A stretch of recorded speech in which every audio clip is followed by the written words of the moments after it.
In this video, we're going to look at the anatomy of the brain. We're going to firstly look at the basic anatomy, really simple, and then we'll look at the arterial supply, blood supply to the brain.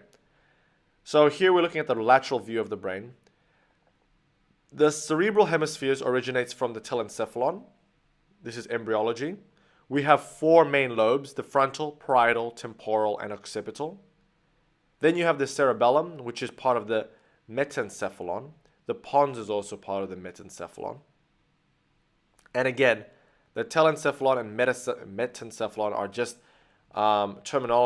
names used to explain where these structures originate in terms of embryology. Now let us take a sagittal section of the brain and see what anatomical structures are important to note. So remember, this was a telencephalon, which was your cerebral cortexes. Then you have the cerebellum, which is your metencephalon, together with your pons, remember? The brainstem is made up of three sections. From the top to the bottom is the midbrain, the pons, and the medulla oblongata. Within the center here of the cut brain, there is the thalamus, the relay station of the brain. Below the thalamus is the hypothalamus. Hypo as in below. So hypothalamus, below the thalamus.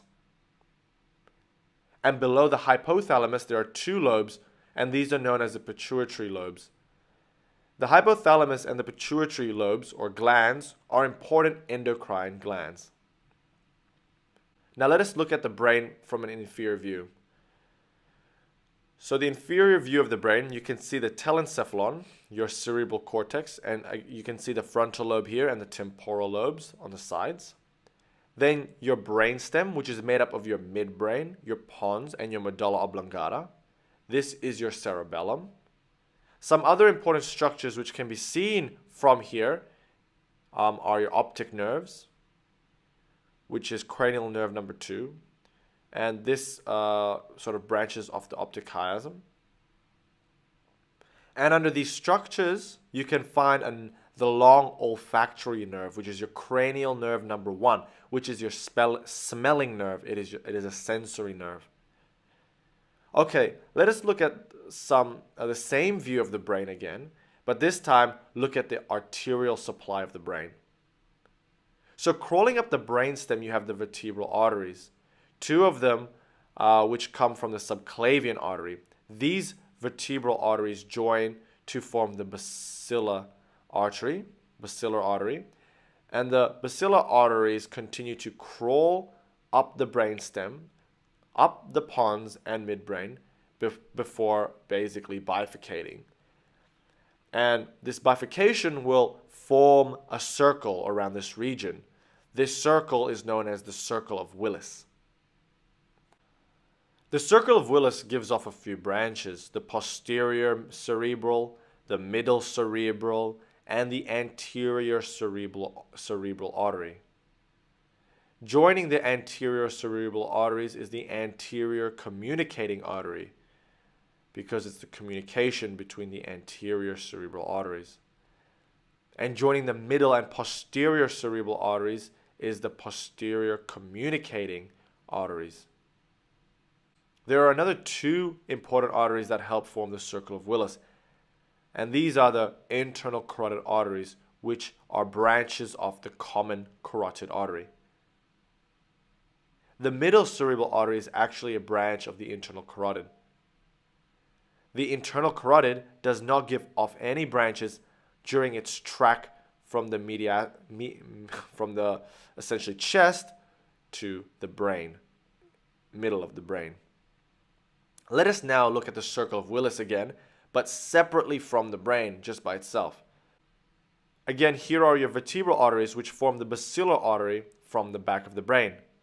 And it will crawl up the brainstem and then branch to give rise essentially to the circle of Willis together with the internal carotid. But essentially, the basilar arteries branch, they bifurcate, giving off the posterior cerebral. Then you have the middle cerebral, which supplies the center of the brain. And here you have the anterior cerebral artery, which supplies the front of the brain. The anterior cerebral are connected to each other by the anterior communicating artery. and here is your posterior communicating artery. The internal carotid artery comes straight here and joins to the circle of Willis. And that is your circle of Willis, the round structure, and it has variations, of course. And these are the main arteries found in the circle of Willis. Now let us use this information we just learned about the cerebral arteries and talk about some clinical stuff. So stroke is a serious condition. Stroke is where we have interruption of blood flow to the brain or the brainstem for more than 24 hours. There's a terminology known as transient ischemic attack, TIA, and this is essentially when we have interruption of blood flow to the brain less than 24 hours. Stroke and TIA are life-threatening. A CT scan has to be conducted as soon as possible to distinguish between two types of stroke, hemorrhagic and ischemic stroke. If it's an ischemic stroke, thrombolytic therapy has to be initiated as soon as possible. Now let's talk about these two types of strokes, ischemic stroke and hemorrhagic stroke. Here I'm cutting a coronal section of the brain. In red are your cerebral arteries.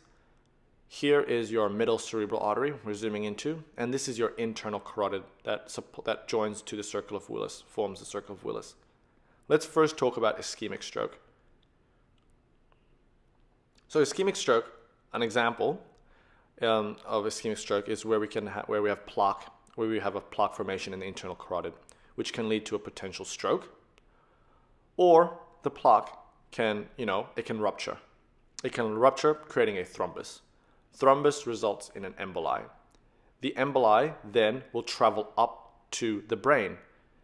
And remember, this is the internal carotid.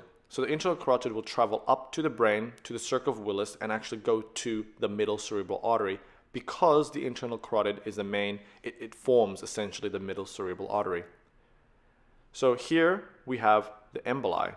And the emboli, the thrombus, lodges in the cerebral artery, resulting in an ischemic stroke. The second type of stroke is the hemorrhagic stroke.